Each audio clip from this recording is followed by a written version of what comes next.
What is up, guys, and welcome back to Gamebird Classic. It's time for some Zelda talk. More specifically, the sequel to Breath of the Wild.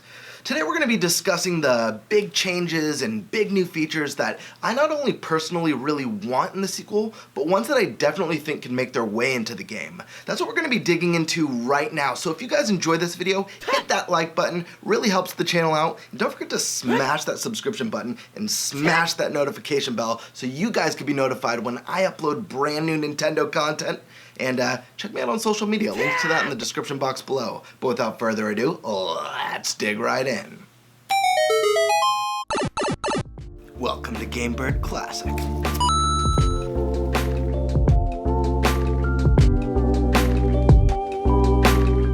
Breath of the Wild is considered by many to be one of the greatest games ever made. So how does Nintendo live up to those expectations? What big changes can Nintendo make to make the sequel even greater than the original? Here are my thoughts. So let's start off with the Octorok in the room, and that is the return of themed dungeons and temples. Breath of the Wild ditched traditional dungeons for shrines and the divine beasts. I really loved the shrines. They acted as bite-sized dungeons with really clever puzzles, allowing for multiple solutions or ways to tackle each challenge. I consistently found myself solving puzzles differently than my friends, and that was just a really cool thing. Divine beasts, however, did not leave a good lasting impression on me. They felt to me like larger shrines that lacked any real flavor or personality. They were boring to look at, didn't have any interesting combat encounters, and each boss at the end of them was basically a reskin of one another. Sure, the first Blight boss encounter was exciting, but by the time you fought your third, it's just not that thrilling or cool anymore. Part of me wishes they had cut the number of shrines down to like 80 and then use those additional resources to really flesh out the divine beasts and just give them a little bit more uniqueness and more personality. But I think there's a big chance that we will be seeing the return of traditional dungeons in Breath of the Wild 2. It's a fan favorite staple of the series that most of the Zelda community missed, and I don't see Nintendo rehashing shrines or divine beasts. This will be a big sequel with new mechanics that really separate it from its predecessor. There's even a moment in the teaser trailer where we see what looks like a dungeon entrance or a temple entrance. I want that forest, shadow, and water temple, spirit temple themed dungeon goodness with unique bosses and mini boss encounters. Like Stowlord or Mulgera or Bongo Bongo or Kaloctos, you get the point. I think these things would greatly add to the game. Next up, we have the world and exploration. Series producer Eiji Aonuma and his team, with some help from Monolith Soft, created this massive and incredible iteration of Hyrule. Going in, I knew the scope was going to be huge, but I could have never imagined how great the sense of discovery would be. Everything felt so natural and organic with how you explore, going where you want, whenever you want. Instead of following a map littered with markers and icons, the game let you follow your own curiosity with unique landmarks and terrain that constantly keeps you in wonder while you attempt to explore every nook and cranny of Hyrule.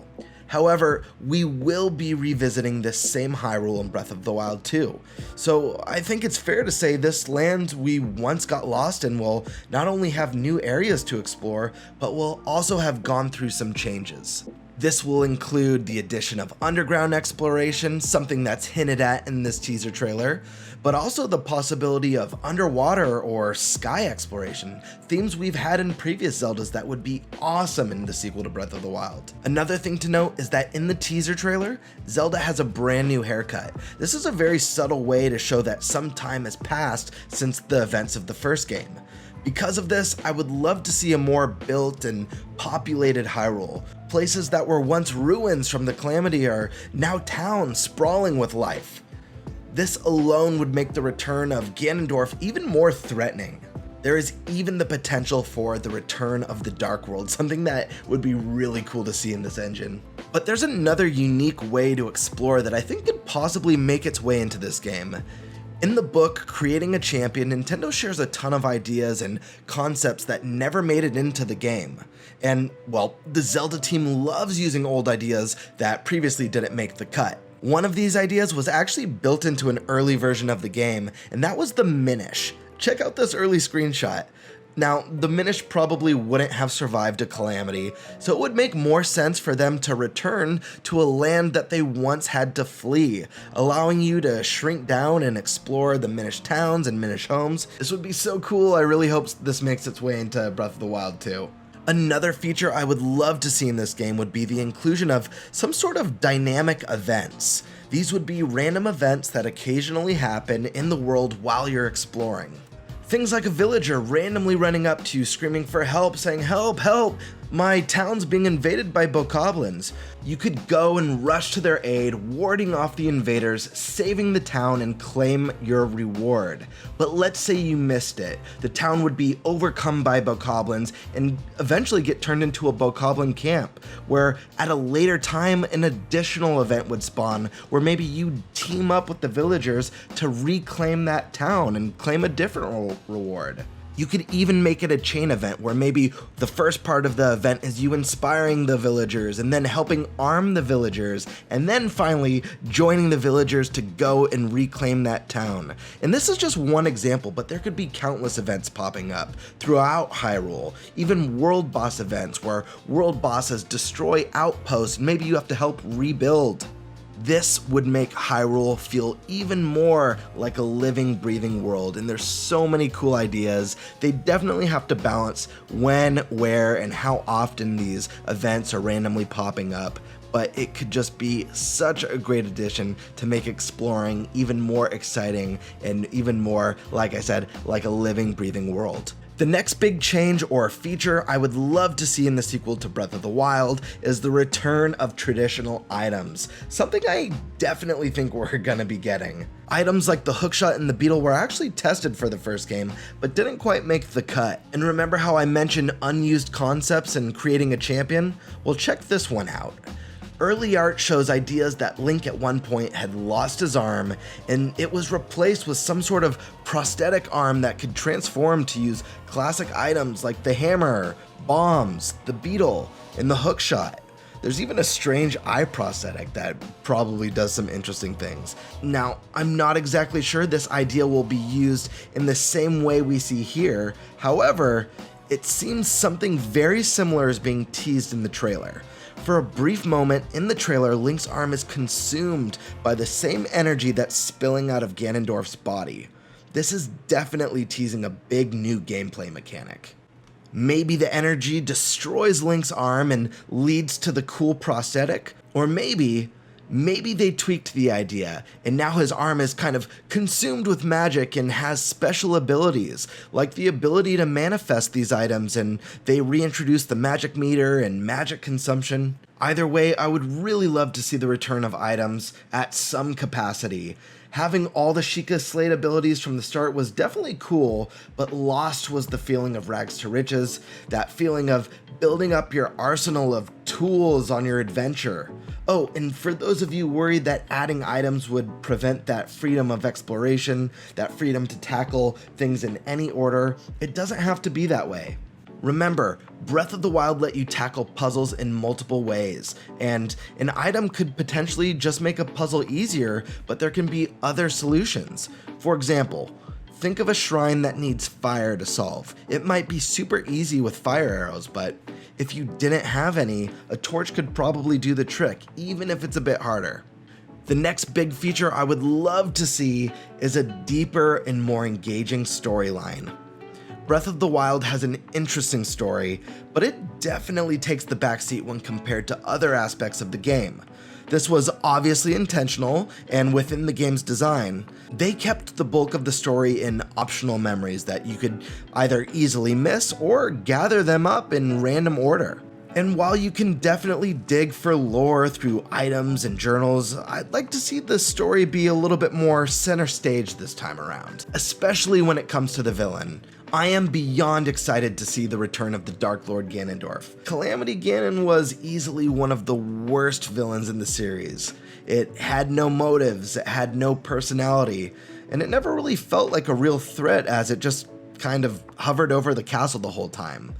Calamity Ganon was just a force of nature, and that's a bit boring in my opinion. However, With the return of Ganondorf, we might see the return of a dark and interesting and cunning villain, one who feels like an imminent threat with dark motives, who toys with you and hinders you throughout your adventure. From Ocarina of Time to Wind Waker, we've seen some really cool iterations of the character, and I can't wait to see how they handle this version. Is he going to be undead and kind of zombie-like throughout the experience? Will he be slowly regaining his humanity?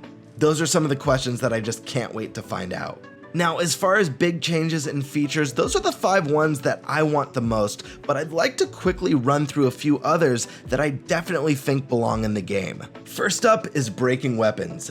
Get rid of them.